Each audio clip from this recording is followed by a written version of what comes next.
This invasion was also at 4 in the morning. Around 4 in the morning, there were missile strikes on Ukraine. This is the same. I believe that intentions are also the same, but more on that later. By the way, you tell me if this is too long, you can stop me. Never long enough. It's beautiful. Okay, so it happened here around 4 in the morning. Before this, I must honestly say,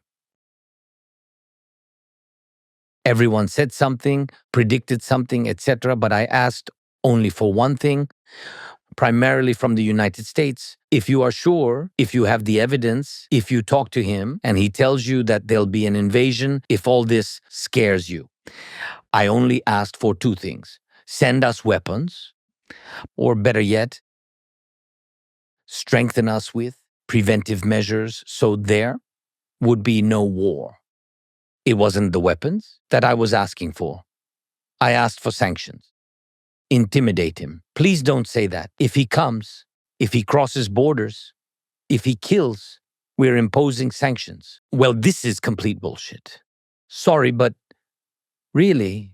Oh, I understand this. Oh, wonderful. Yes. I understood one word.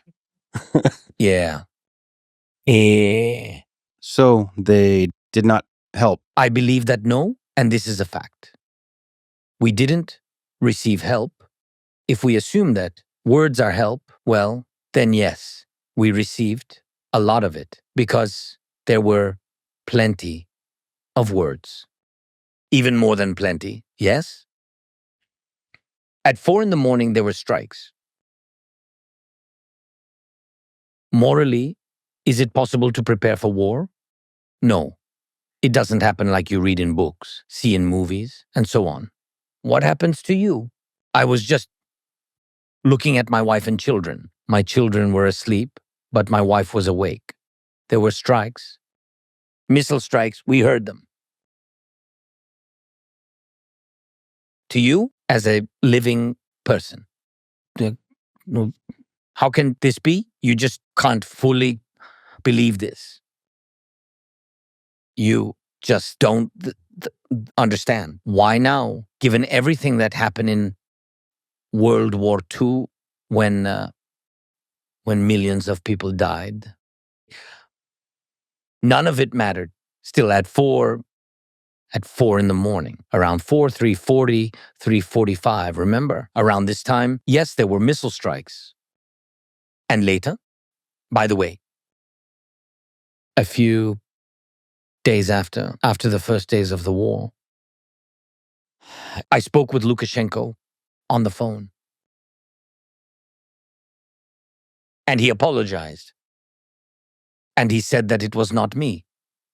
Missiles were launched from my territory, and Putin was the one launching them. These are his words. I have witnesses. And I apologize, he said. But believe me, that's what he told me. Volodya, this is not me. I'm not in charge, he told me. I'm not in charge. These are just missiles. This is Putin. I told him, don't do that. This was done without me. That's it. He just, on the phone, I remember this conversation. I told him that I believed. I told him, you are a murderer too, I'm just saying.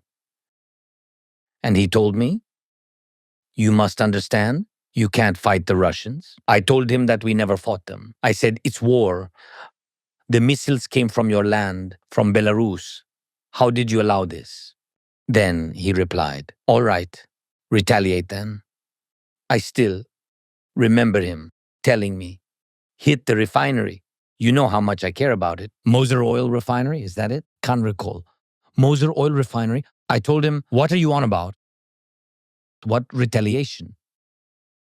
Forgive me, Volodya. Yes. Yes.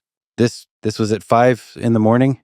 No. This was during the first or maybe the second or third day of the war. Ah, yes. I see. Well, after that, I went back home. I was home with my children, with my wife. I just went to my wife very quickly that night at 4 o'clock. Yes, and just told her, get the children, get ready. You'll probably need to go to my office very soon. And I left. That's it. At this moment, you're no longer a father. What happened to me, unfortunately, because I believe that this is, and not only do I believe, I understand, especially now, that all of this is the most important thing, because your country is your family. It's, the strength is in your family. And this is the most important thing. And I'm the president, and therefore I had to stop being a father in my own family. And my wife had to do everything. She had to do everything regarding children, regarding safety. And I had to deal with the state because I'm the president, and this is my duty. And I, by the way, am taking this very seriously. I went to the office, and here we are now. You're very welcome. Well, at that moment, on February 24th, 2022, everything changed again, just like in June 1941. Everything changed. And history took a turn. The history of humanity took a turn. And for you, too. Well, you were the president. You were talking about fighting corruption, about the country's freedom, about interesting and innovative reforms. But that morning of February 22nd, everything changed.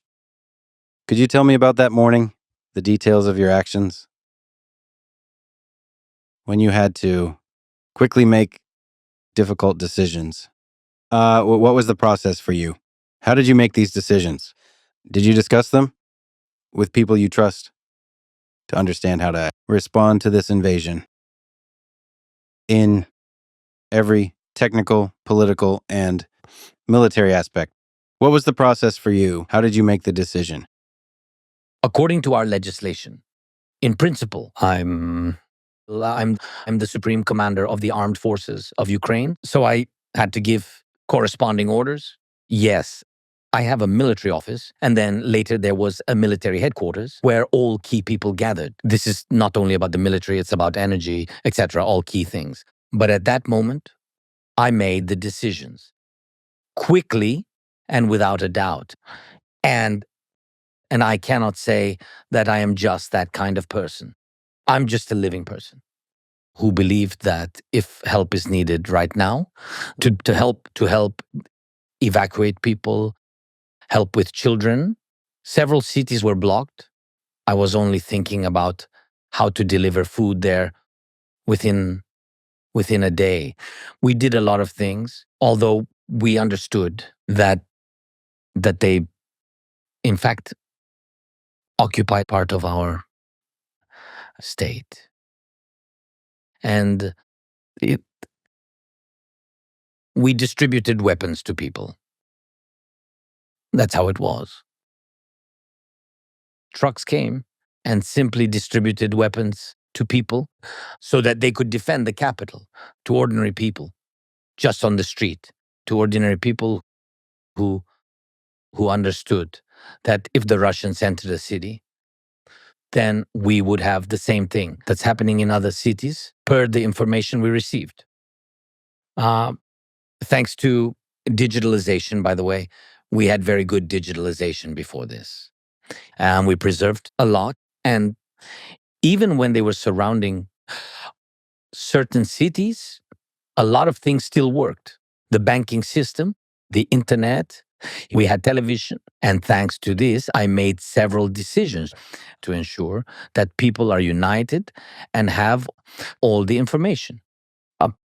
Russia is very good at spreading large-scale disinformation. Fortunately, I have 2 decades of experience, managing a production studio, TV channels, and large media resources. I understood that we needed to build an information network very quickly. Thanks to this, I began to address the people constantly. This happened several times, 3 to 5 times a day.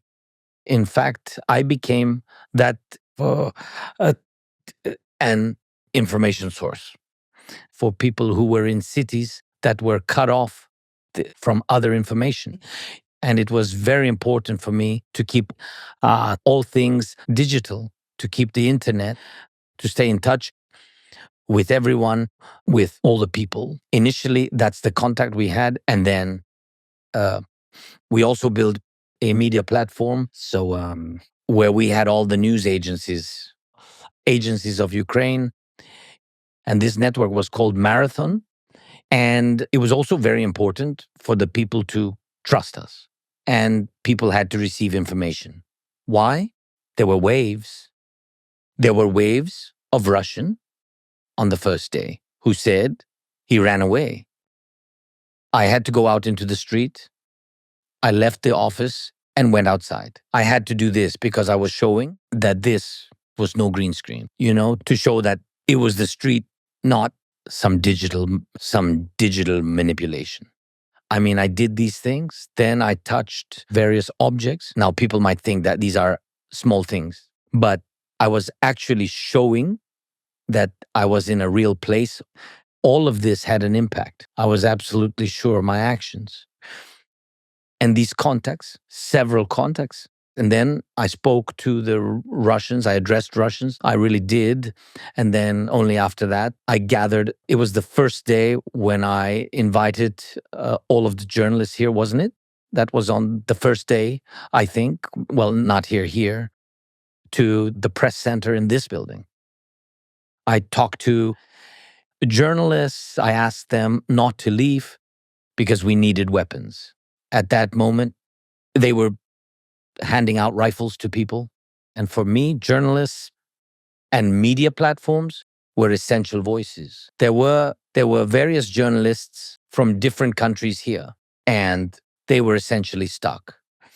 And I asked them for contacts, those who had access to Russians, Belarusians, Kazakhs who understood everything, the same information. And I spoke to them. And I spoke to them and spoke in Russian. I told them, you must stop Putin. This is terrible. This is horror. This is war. You must stop him. And if you stand up now, if you speak out, and if you go out into the streets, this was very important. I spoke to them in Russian to show them that there was no problem and that all of these pretexts were made up.